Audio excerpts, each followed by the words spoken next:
Sometime after I deconverted, my mom went through a period where she was more open to questioning her evangelical beliefs. This wasn't solely the result of me walking away, but a combination of factors that included things that were going on in her life, like her experience with the church. She eventually made it to a Bart Ehrman book, and described breaking down crying while listening to it. She was extremely frustrated that she had been in church for years, and no one had told her anything about the information she was learning in that book. Now, most authors could only hope to be as effective as that, but most are not. Basically, no one cries upon reading an apologetics book, wondering how no one told them about the insane evidence for Christianity within.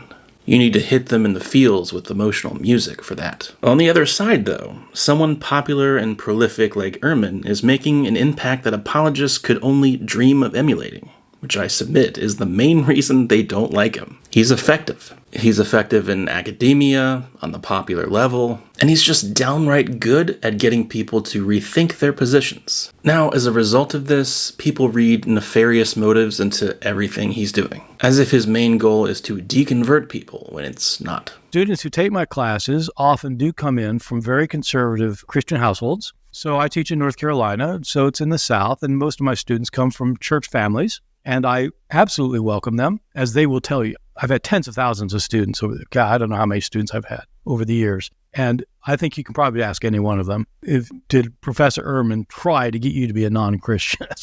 And if they say yes, they just weren't paying attention. But we do talk about the Bible from a historical point of view. And when you do that, you have to acknowledge that Matthew and John are not saying the same thing. That there are places where Matthew will say something that Mark will talk about the same story, and they'll have differences that cannot be reconciled. And the same is if you throw Luke into the mix and it's historically the case. I myself am not a believer, but I have zero interest in making other people non-believers. I do have an interest in getting people to think. To the extent that people do deconvert upon engaging with Ehrman, it's because they have certain assumptions about the Bible that are challenged, and that causes a chain reaction that may make some people more open to questioning their beliefs. But beyond that, let's discuss apologists' burning hatred for Ehrman. When it comes to academia, it's extremely difficult to succeed.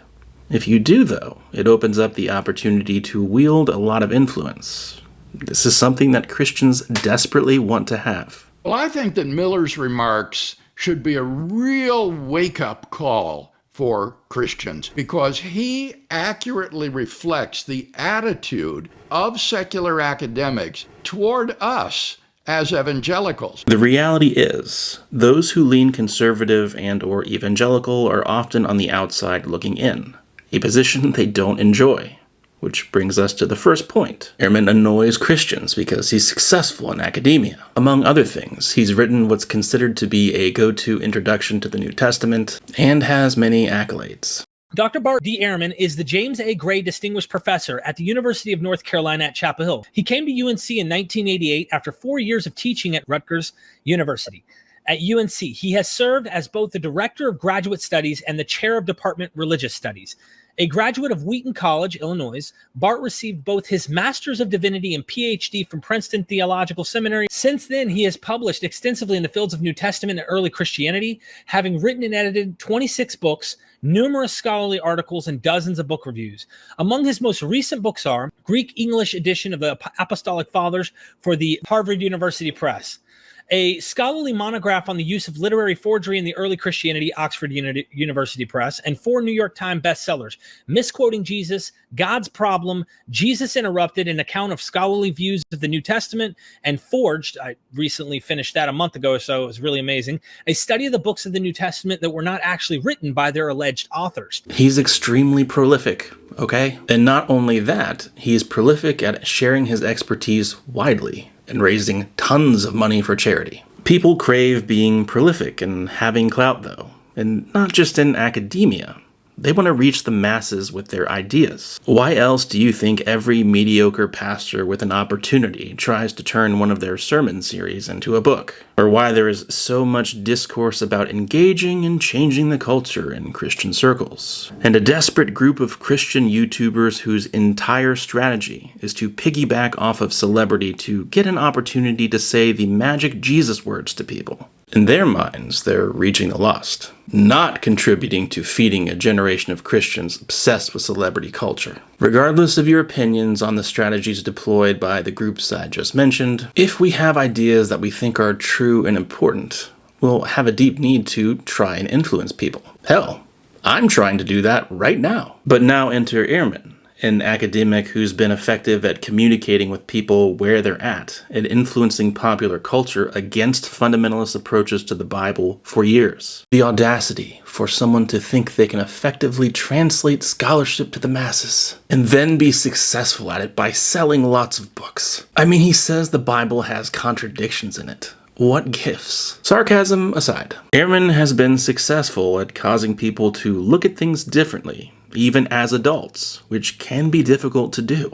People rarely change their mind about religion as they grow older, which is why many churches prioritize getting them while they're young, so to speak, and trying to inoculate their youth with apologetics with palpable panic. But someone like Ehrman has been able to break through those kinds of barriers with his ability to present his ideas in a clear and convincing way. Well, it shouldn't be convincing, some might say. I don't really see why. He's actually kind of conservative with some of his positions, relatively speaking, and is basically popularizing mainstream scholarship. And often the people offering the kind of criticism just discussed have bad ideas and a confused grasp of the field. Link in the description for more on that. All of this to say, I think it's obvious that the reason Ehrman is cast as a villain in so many spaces is his effectiveness. He's persuasive, popular, and has the academic pedigree to back it up. This isn't to say that I agree with every single thing he's ever said, or that I don't think he's ever made a careless remark. I just think the way he's viewed and treated is a bit comical. But tab this video next to me, and I'll give an example where I give some friendly criticism of Ehrman, but also take William Lane Craig to task.